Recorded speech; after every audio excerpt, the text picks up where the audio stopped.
Okay, so yeah, we're going to start talking about virtual reality. So just like we did in our previous units on 3D games, 3D graphics, and augmented reality, what we want to think about as we're looking at this technology is what are the affordances and the challenges that make it different from other mediums.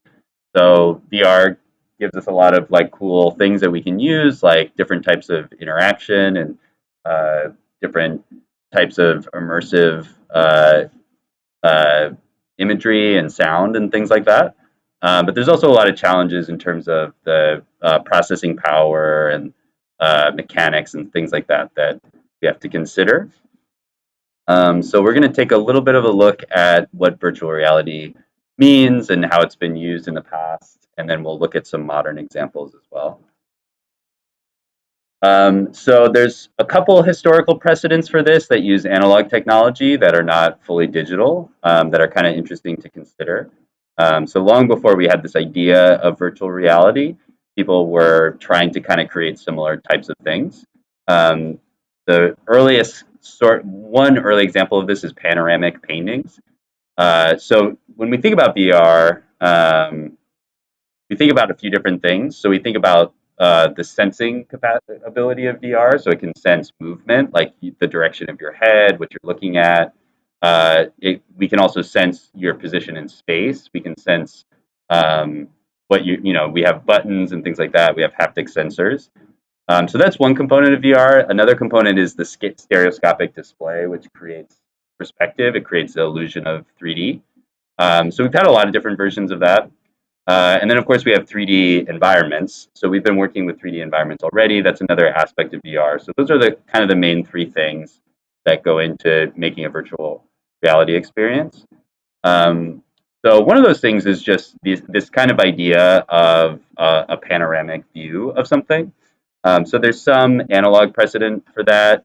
There in the 12th century in China, there was a lot of these panoramic paintings on scrolls, which they would basically paint like a 360-degree scene and paint it on a long scroll so you could roll it out and you could see everything in that scene represented at the same time. So this is just like a small excerpt from this like really, really long, huge painting, the Night Revels of Han Ji Zai.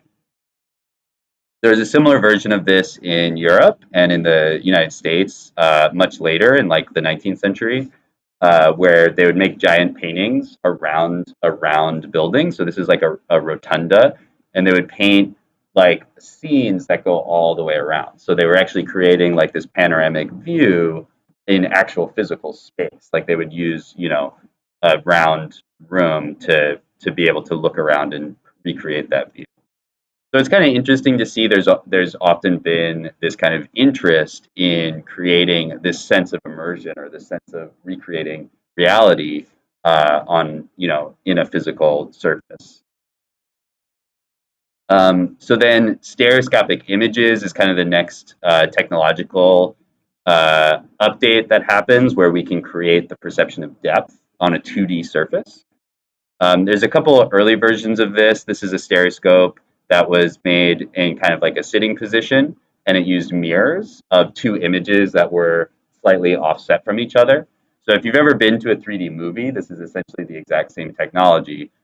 The difference in a 3D movie, of course, is there's two images that are being projected from the screen that are filtered through the 3D glasses that you're wearing while you're watching the movie. In this case, you have the same two images, but they're projected from different uh, directions onto a mirror. And then our eyes are kind of focused into these two images at the same time. And that creates the sense of depth that we get from having basically two eyes. So when we look at the world in general, we sense depth or we can perceive depth because our eyes are slightly in slightly different places and our brain is really good at being able to tell from these small differences in distance of things that we're looking at how far away they are. And so that's basically what we're recreating with stereoscopic vision. This is a stereoscope that's a handheld version that's created a little bit later. And then this looks a lot like the Viewmaster, which is created like another century later. That's kind of a popular toy where you could see a 3D image projected into stereoscopic view in one of these viewers. So this technology has been around for a while, but obviously it's just rendering a still image. Being able to render a moving image is a lot more, we need a computer for that. We couldn't do that with analog technology. So there's a big gap between these kind of like analog experiments and what we have is VR now.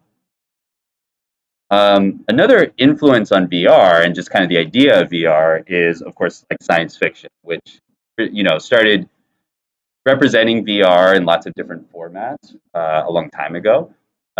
It's basically agreed that the first example of VR is in this short story called Pygmalion Spectacles. There's a link here to the Gutenberg for the story if you guys are interested in reading it. But there's VR and a ton of stuff like all sorts of science fiction and fantasy stories and films and other media. So then moving forward a little bit, the Sensorama is an early VR application. See what the volume sounds like when we hear this. So this was created by an inventor, Morton Keeling.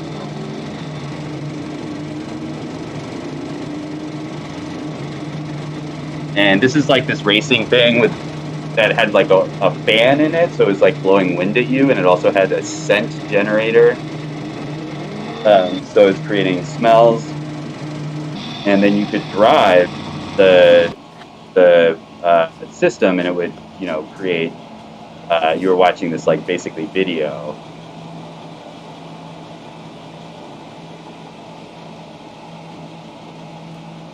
But let's see if we can see. Yeah, that's what it looks like when he's driving it. So it's like this huge arcade cabinet.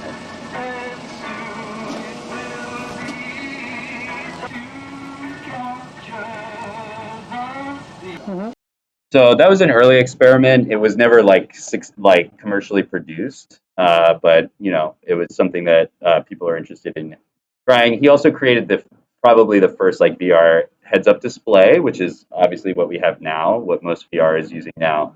And this is using a stereoscopic display built into this kind of like mask with headphones and video playback. And this looks a lot like an Oculus or I guess it's the Meta Quest now and different VR helmets that we have now. So then motion tracking of the head and the eyes is something that was developed. We kind of saw this a lot in the thing when we talked about augmented reality. A lot of this stuff is developed as military training or flight training or other commercial applications for the technology. So the motion tracking or eye tracking is added to it. So then we get the actual term virtual reality in the 80s, and this is most commonly associated with Jaron Lanier, who's a developer who founded the Visual Programming Lab, and they developed these two products that you see here. This was actually called the iPhone, with I spelled EYE, and this is the Data Glove, and they had these kind of like virtual reality experiences. So this is a long time ago, but it looks a lot like what we have now. But there's a lot of hardware. You can see these cables coming out of the glove and the headset, and that was one of the big kind of like stumbling blocks of VR is that you need a lot of processing power to be able to both sense information and also display information. And in order for that to work, you basically had to have these components connected to powerful computers, and so there's this restriction to how you can move and stuff like that. And that's something that we've only kind of like recently gotten past. This movie, The Lawnmower Man, is considered sort of like when VR became a popular concept, and it's actually based on Jaron Lanier. The character, like the main character of the movie, is kind of inspired by their research and their company. Comes the story of a man. Joe, Come on, boy, let's go. Grass is waiting for you. With the mind of a child. Yeah, Cybo Man. He came to see me. Cybo Man. Comics, right? Yeah, Cybo Man. And a doctor. Virtual reality holds a key to the evolution of the human mind. With a vision of the future. I have a game in my house that you might like to play. Would you like that? Yeah. Okay. That was really bad. I have different games. I even have one that could help make you smarter. Now, Job Smith is about to enter the world of virtual reality. It's gonna hit me! No, Joe, just relax. It's gonna be like being up there with the stars, Joe. Going to another planet. His mind is like a clean, hungry sponge.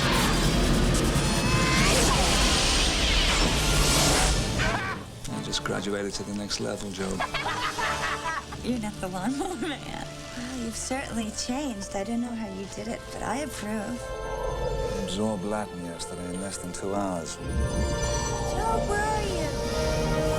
Oh, Joe. A world where the normal course of events can suddenly turn inside out. You realize, Dr. Angelo, that my intelligence has surpassed yours. The imaginary becomes real.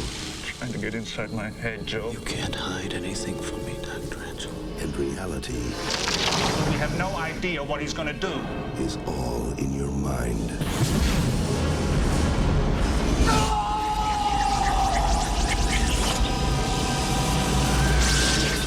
The Lawnmower Man. So that's obviously the Hollywood version of VR, but it's kind of interesting to see how it's represented, the physicality that's represented, and then the way that the graphics are represented there. So in the 1990s, there was a lot of different groups that were trying to basically create commercial VR products, but pretty much none of them were successful. This is an example of the virtuality group. Created this like big arcade cabinet style VR experience.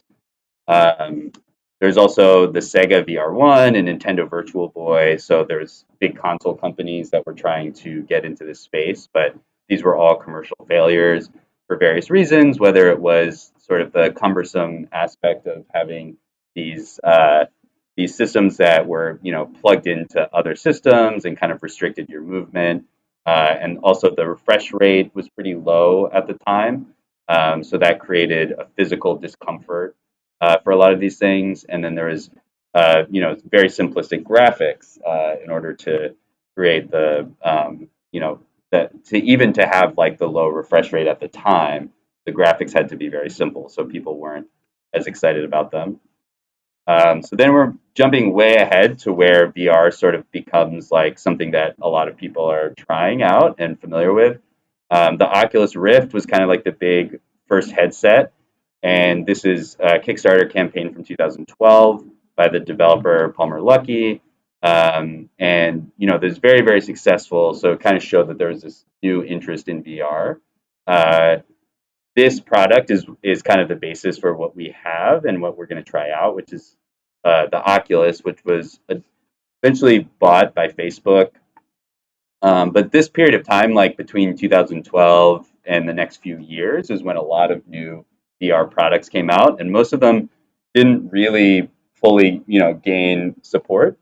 I I can, from my own experience, the first VR thing that I made was for Google Cardboard, and it was just a little video game, and I presented it at a conference, and I remember the Google Cardboard, it had a switch on it that was just like a magnet, and it wasn't attached. It was only attached to the cardboard by magnetization, and so I had this booth set up at this conference for electronic art, and literally the first person who tried it out pulled the magnet off of the cardboard headset and dropped it into like a grate in the ground, and so it was essentially broken. Fortunately, I knew that the cardboard was pretty, it was just like obviously a piece of cardboard, so I figured I might need a backup, so I had a backup. So I was able to, continue presenting the piece. But that kind of gave me a sense that we weren't quite ready for VR at that time. But so there's the cardboard, and a lot of people tried that out. At some point, the New York Times sent a cardboard to all of their subscribers to try out some of their VR features. Google also had the Daydream, which is something that one of the first times I did VR at BMCC was like in 2017, and we used Daydream for that project, and it was okay, but it would get hot really, really fast, and it was very uncomfortable, and the refresh rate was really bad. So there was a few years after this stuff started becoming popular that I was kind of like, this stuff doesn't work well enough to really use. Um, but I actually think we've gotten past that point at this, in the last few years. So there's other products like Sony has, their VR thing. PlayStation has a VR thing. There's the Gear VR. There's the HTC Vive. A lot of these things, have. I wouldn't say any of these things have really become like hugely commercially successful the way that obviously a lot of video games are. But there's a lot more growth in general in the field. One of the things with the cardboard and the Daydream, these were mobile VR. So you would use your phone, and that solved this huge problem of having a huge cord that connected you to your computer. So you really couldn't move around very easily, which is the whole point of VR, is that you can move around and look around a space. Um, but the phones where the refresh rate was not fast enough, so you would get sick. You would get like literally nauseous when you were using it. And the phones would also just get really, really, really hot because they didn't really have enough processing power to run these things. Um, More recently, with the Meta products, like the Meta Quest that we have here, we've kind of gone back. So they had they had the mobile VR that didn't really work. Then they had stuff where everything was plugged in and the refresh rate was fine. We've kind of gone back to standalone VR because it doesn't seem like people are going to use the plugged in VR as much. So the Meta Quest is really, in my mind, the first example of something that I think is cheap enough that a lot of people could afford it. You don't have to have it plugged into anything, so you can actually move around, and it's not like hard to use. The battery doesn't last forever, but it lasts long enough that it's useful. So I really think like the new products that have come out in the last 3 or 4 years are really pretty significantly different than anything that we've had before that. And I think we're probably pretty close to VR becoming, more of a mainstream experience. Um, so I want to just look at a couple of popular VR products, and I tried to find videos here where you see the person in the video along with the graphics, because I think it's important to be aware of the physicality of these things. Some of the people who make these videos, talk a lot, and some of them are kind of annoying.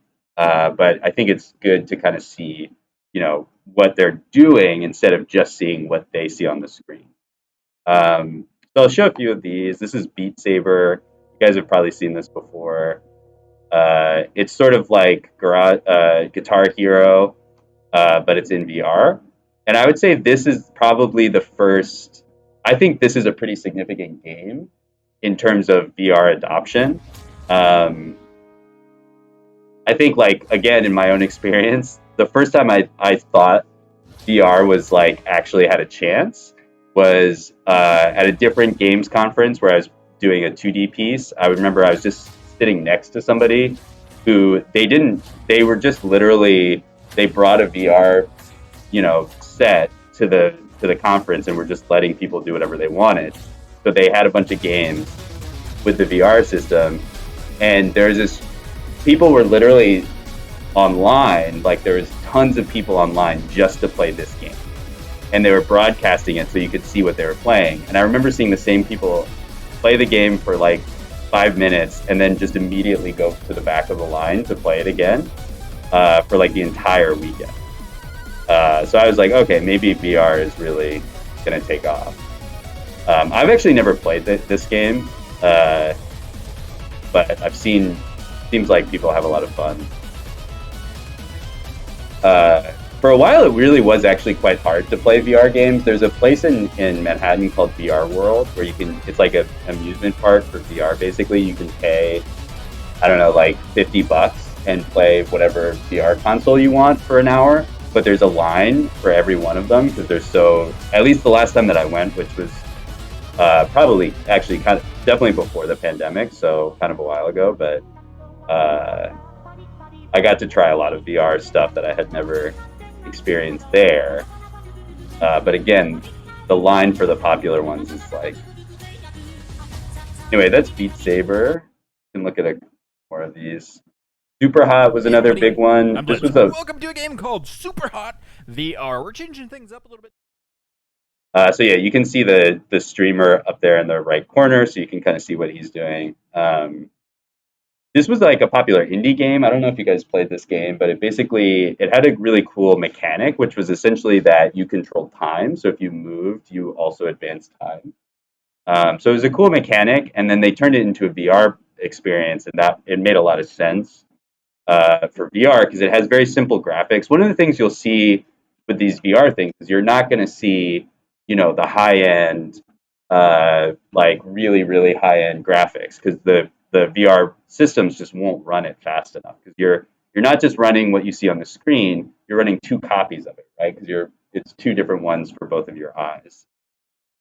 So you know the systems have to be running really fast, and you also, depending on how wide the perspective is, if you're rendering 360 degrees worth of video content or live content all the time, that's a lot of processor power. So you'll notice the graphics for a lot of these successful projects are pretty simple. They're usually like low poly. They're not usually photorealistic. Um, but yeah, so it's kind of hard to tell because the video is really small. But basically, every time he moves, uh, the time of the game advances.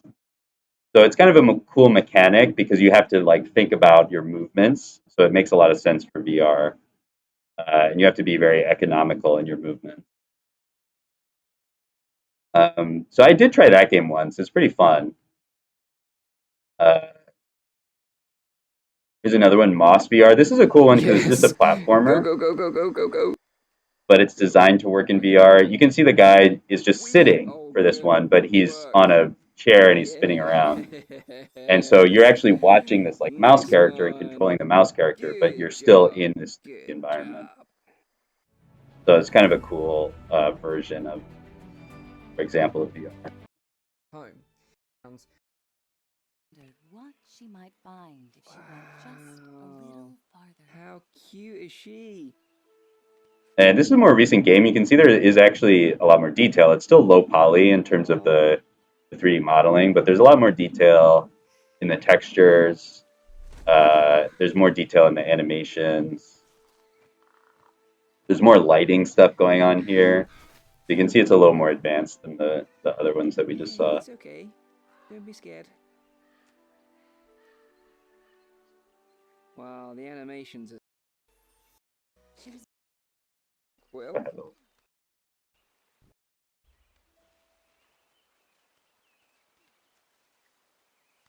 The butterfly, like, I wonder if I can pick that up. No. It almost feels like you can, though. So here we go, jump across the little gap. Whee! And this is where you get involved in as the sort of guardian, or the kind of, the thing that looks over Quill. So I can interact with the environment, help her out. She can carry on her little adventure. Go on, little buddy. You can do it. Beautiful. There she is.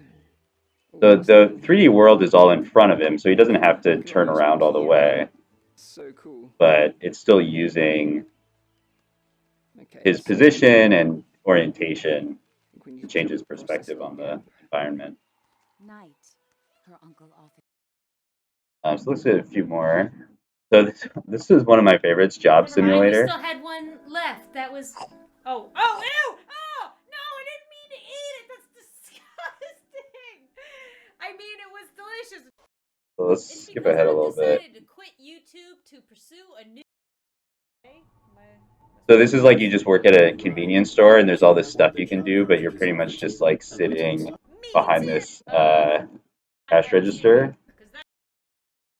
Here we go. Store clerk. I'm stuck again. Take a look in at this the board for instructions. Wait, take ticket when ready. I'm not ready yet. This is just like my old job. Got trash, lottery tickets. You know what?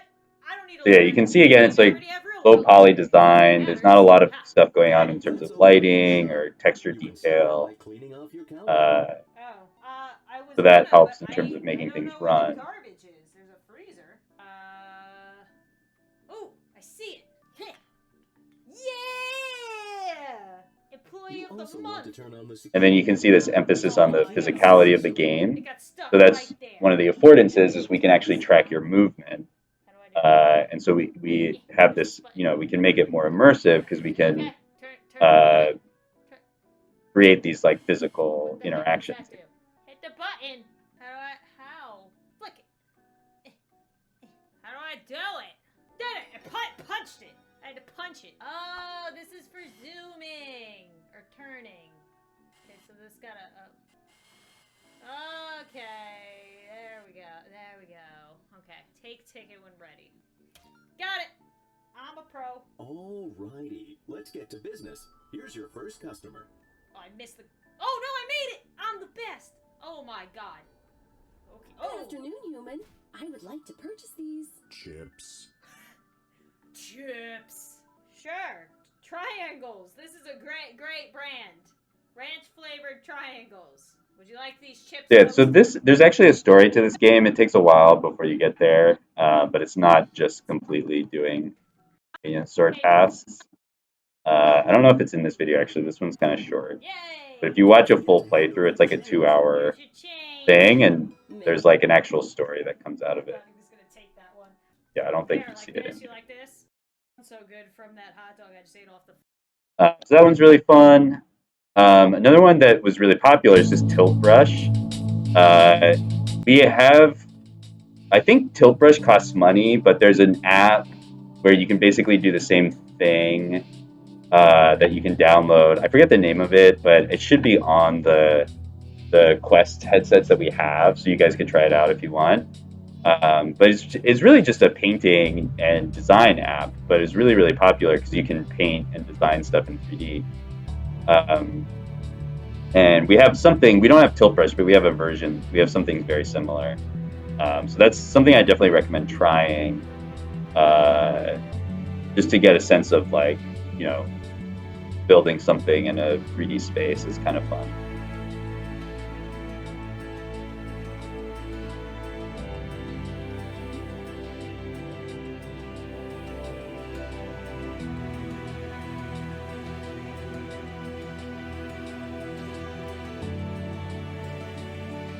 Yeah, this is a good example of showing kind of the physicality.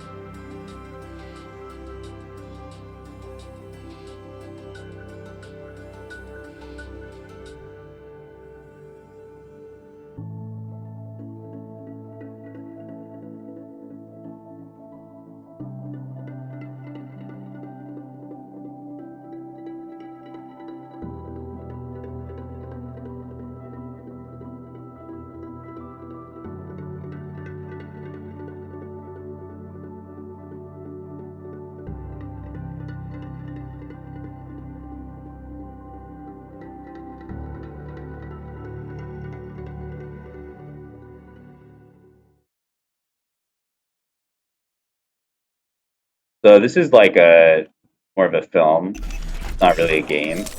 But I think it's a good example of, forgot to build but yeah, it's a cool example of creating a narrative experience that's still in 3D or in panorama. And you see a lot of the same stuff where we have like low poly, very simple graphics, not much going on with lighting. But there's more happening here with the animation. And then this is a good example of just how it uses the story. It's just an animation, but it's using the space really well. It's making you kind of like watch in different areas, and there's content in different areas, so it's actually using the space really well.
Yeah, those are just a few examples. Um, so stop